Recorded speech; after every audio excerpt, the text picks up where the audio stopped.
I really enjoy how Shedeur played at the end of last season. Us quarterbacks, we get a lot of credit, too much credit when we win, too much blame when we lose. And we almost like hoops as I'm getting into the NBA playoffs. And sometimes teams think a singular guy wins and loses a game within a basketball game or a hockey playoff game. Last year from Shedeur Sanders.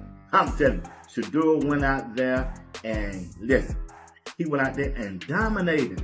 Shedeur Sanders dominated last year with no first team reps. Bunch of bag ups on the offensive line, just like What's good, everybody? Hope y'all are doing all right, because listen to this. This situation in Cleveland just hit like a storm nobody really saw coming.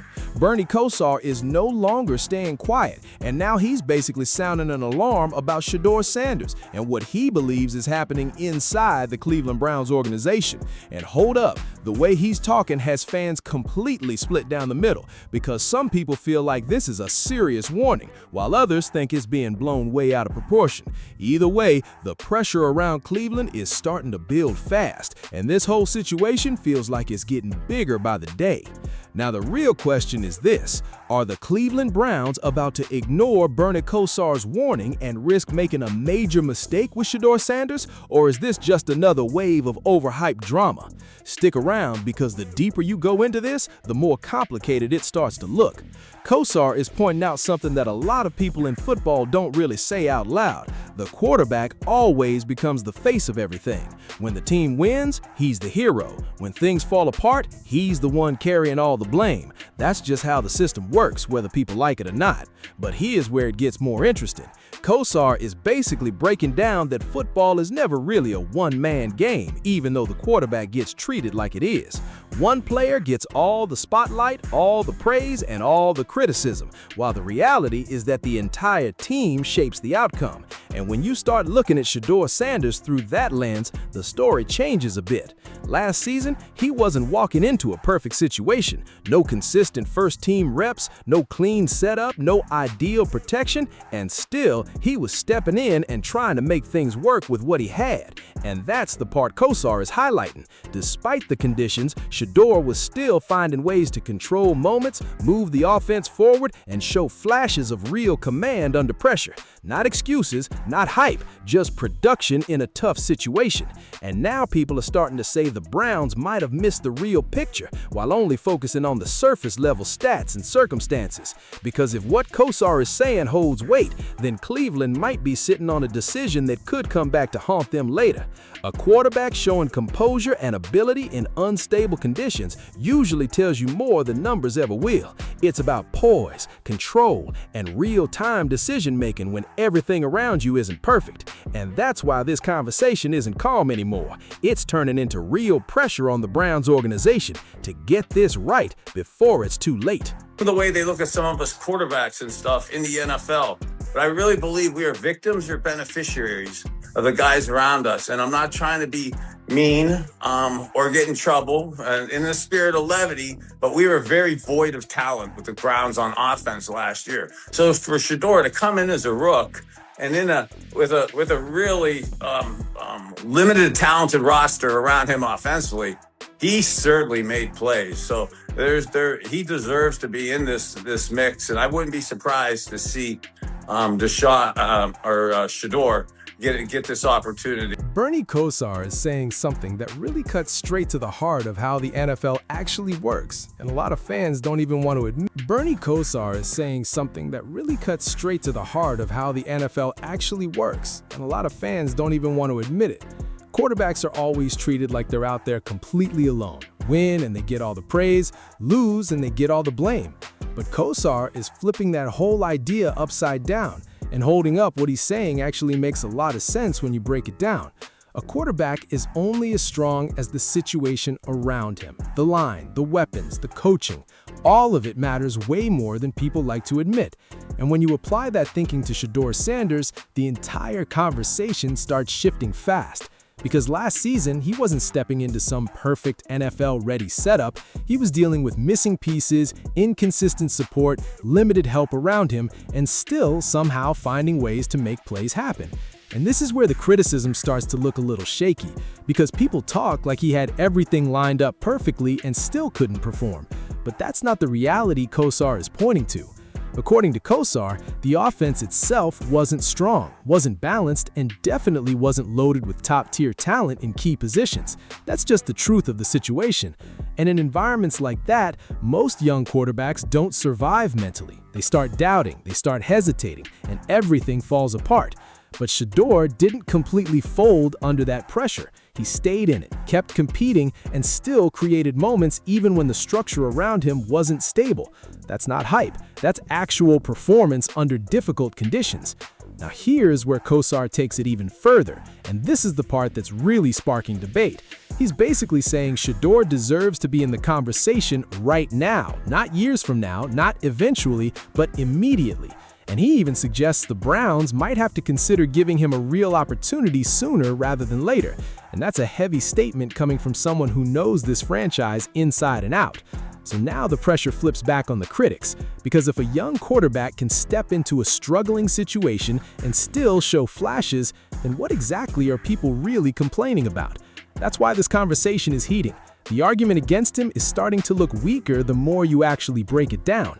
Kosar isn't guessing or speculating here, he's pointing at a real possibility, and if Cleveland is paying attention, they might already see the direction this is heading before it turns into a decision they regret later. Choose Deshaun Watson over Shedeur Sanders after what they have saw on the field, on the films, and what Deshaun Watson have did since he been there with the Cleveland Browns as quarterback.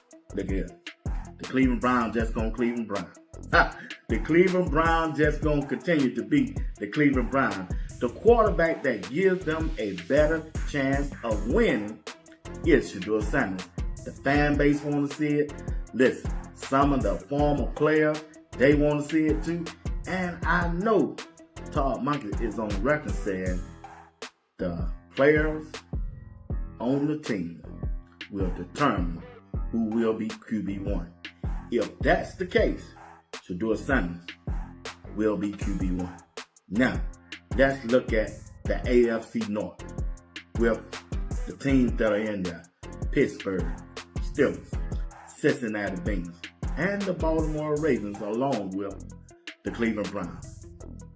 When you look what the Cleveland Browns have done this offseason for as free agents and the draft, they have improved their team the most out of any other team in this AFC North. This is where the whole debate in Cleveland starts to get really tense, because now it's not just opinions anymore, it's turning into production, film, and what people are actually seeing on the field. And if the Browns really continue leaning toward Deshaun Watson over Shedeur Sanders after everything that's already played out, then you already know fans are going to lose it. The truth is, Watson hasn't looked like a consistent answer in Cleveland. That's the uncomfortable part people keep dancing around. Inconsistent timing, uneven performances, and long stretches where the offense just doesn't feel in rhythm. And for a team that's trying to compete right now, that becomes a serious problem fast. Meanwhile, Shedeur is being viewed in a completely different light in this conversation. You're talking about a quarterback who looks composed, processes quickly, makes decisions on time, and still finds ways to move the offense even when everything around him isn't perfect. And that contrast is exactly why this debate is blowing up the way it is. Now, the frustration is starting to shift directly toward the Watson situation, because at some point, excuses don't carry the same weight anymore when the production isn't matching the expectations that came with the contract and the spotlight. That's why people are asking the uncomfortable question out loud. How long do you keep forcing a situation that isn't clearly translating into consistent wins? And in the same breath, fans are looking at Shedeur and seeing something that feels more controlled, more stable, and more ready in the fundamentals of the position. Not flashy, not overcomplicated, just clean decision-making and steady execution. That's why the noise is getting louder. That's why former players are starting to speak up too, because the gap between expectation and performance is becoming harder and harder to ignore. And now, with the AFC North picture in play, the pressure on Cleveland is only getting heavier from here. This division is not soft at all. Pittsburgh, Cincinnati, Baltimore, every single week is a full-on battle, and every mistake gets punished immediately.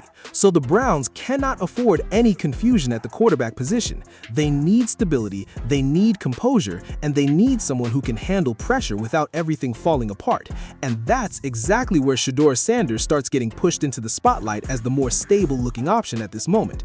Not because of hype, not because of name value, but because of what people are actually seeing when they break down the film. And if Cleveland really believes their roster has improved the way fans are saying, then wasting that upgrade behind inconsistent quarterback play just doesn't make sense. That's where the frustration starts building, because fans are already saying it out loud. If the Browns make the wrong quarterback decision again, they're not breaking the cycle, they're repeating it. And in that conversation, Shedeur starts to look like the clean reset button people feel like the team keeps ignoring. Now, the pressure inside Cleveland is rising in a way that's hard to ignore, because this isn't just a normal quarterback debate anymore. It's turning into a full identity test for the franchise. Fans are tired, former players are speaking louder, and the film isn't really hiding anything. When Deshaun Watson is under center, there are too many stalled drives, too many broken rhythms, and too many moments where the offense just doesn't fully click. And in a division like the AFC North, that kind of inconsistency can quietly kill a season over time. People are seeing it now, they're feeling it, and they're not confused about it anymore. Meanwhile, Shedeur keeps getting pulled deeper into the conversation as the option that looks more controlled, more composed, and more ready in basic decision-making. Even in tough situations, there's still movement, there's still poise, and there's still a sense of direction instead of chaos. That's why the debate keeps getting louder every day. And now it turns into a straight comparison that's hard for Cleveland to avoid. One side looks like uncertainty, the other side looks like opportunity. That's the split the Browns are sitting in right now, and the more people analyze it, the more pressure builds on the current setup, because Watson is no longer being judged on potential, he's being judged on what's already happening on the field, and it's not matching the expectations that came with him. Meanwhile, Shedeur is being looked at as a different kind of option, not just a gamble, but a possible reset for the direction of the team. And that's why this conversation is turning into frustration across the board. When the answer starts looking obvious to everyone outside the building, but not inside it, that's when fans start feeling like a mistake is coming. So now it's on the table. Does Cleveland finally make the smart move, or do they end up repeating the same storm?